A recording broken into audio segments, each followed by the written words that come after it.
Čau visiem! Šodien parunāsim par motoriem, jeb par viņu apkopi. Gribu padalīties ar lietu, kas man pirmo reizi normāli izdevās, un varbūt šīs zināšanas noderēs arī jums. Tātad Tragī motors 1.8 mēroga. Šis vienkārši jums paraugam, otrs ir tepatās uz galda.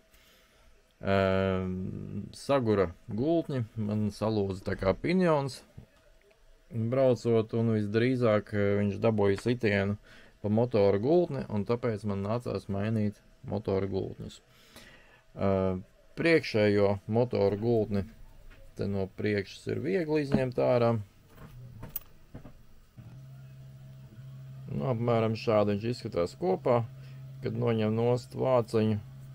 Motora gultnes ir ielikt šeit, bet viņi var ļoti labi izbakstīt laukā caur šo te palielināto urbumu.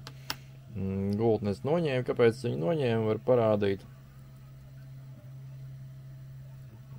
Cerams, ka var kamerā saprast, cik ļoti viņš kratās.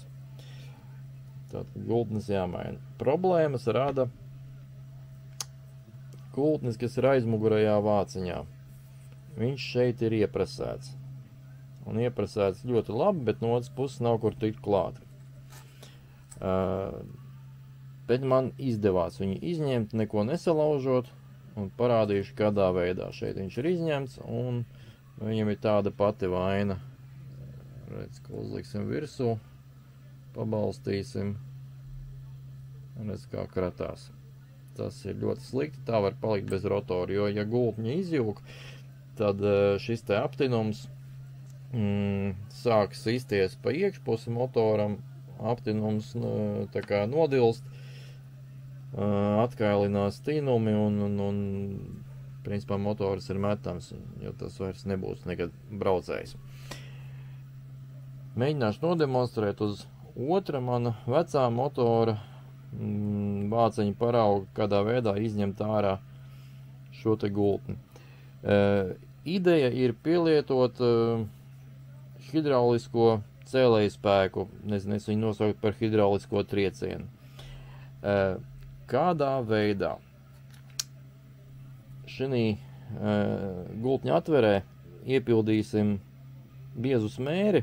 Man tā būs, es paņemšu Marina Grīs, ko es lietoju parasti krauleriem priekš diferenciāļu iesmērēšanas. Vairs kaut nav svarīgi, kādu smēri, vienkārši mēs viņu iesmērējam šeit pa vidu, uzliekam virsū rotora otru pusīti, šādi, un ar koka amurīti uzsitam pa virsu, iepresējot šo smēri iekšā.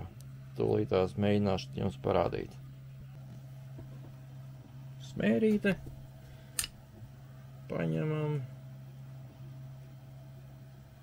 cik nu varam paņemt, un smērējam iekšā gultnim pa vidu atverē. Jo vairāk, jo labāk. Tā, lai pilns līdz augšai. Paņemam vēl. Iesmērējam. Tā, vairāk laikam nelien, lieko noņemam nost. Tagad ņemsim rokās koka amurīti, lai neko nebojātu. Uzvietojam rotoru pa vidu, bet neiespiežam. Iespiežam viņu uzsitot ar āmuru. Ir pirmais. Tagad tur viss ir pa vidu tukšs. Ņemam atkal rokās smēri un smērējam viņu iekšā vēl. Smērējam, lai viss ir pilns. Pievilkās magnēts, tā gan nevajag darīt. Tūlīt nopauzēsim kameru, notīrīsim. Sitam atkal. Pieliekam līdz pašai augšai, neiegremdējam, bet iegremdējam uzsitot. Asi uzsitam, un smēri ir iespiedusies. Smērējam nākamo porciju iekšā.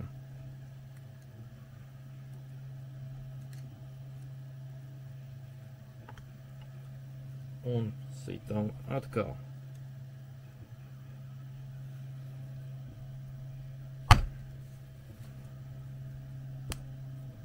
Tā, pastīsimies, vai ir rezultāts. Manuprāt, nedaudz jau ceļās. Un tikko būs rezultāts, tā es jums parādīšu.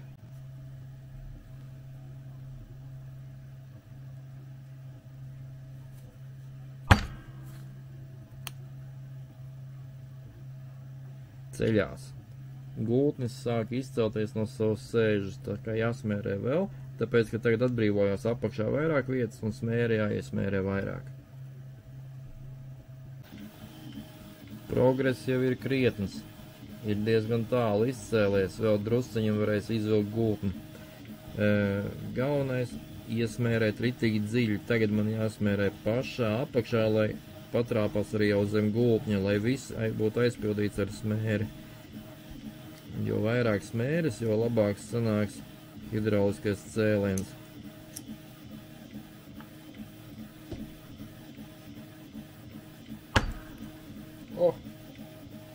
Es teiktu, ka viņš jau ir gandrīz ārā.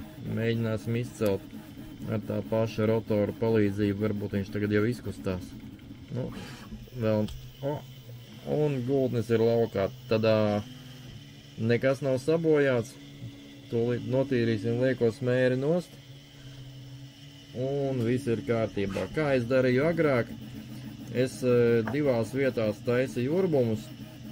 Teiksim, šīs te pakaļiņas otrā pusē divās vietās uztaisīju urbumus, lai viņi būtu pretī gultnim. Un tad no otras puses es situ ārā pa vienu, pa otru pusi. Bet tas sabojā vāciņu, pa turien nāk iekšā smilts, un tas galīgi nav forši.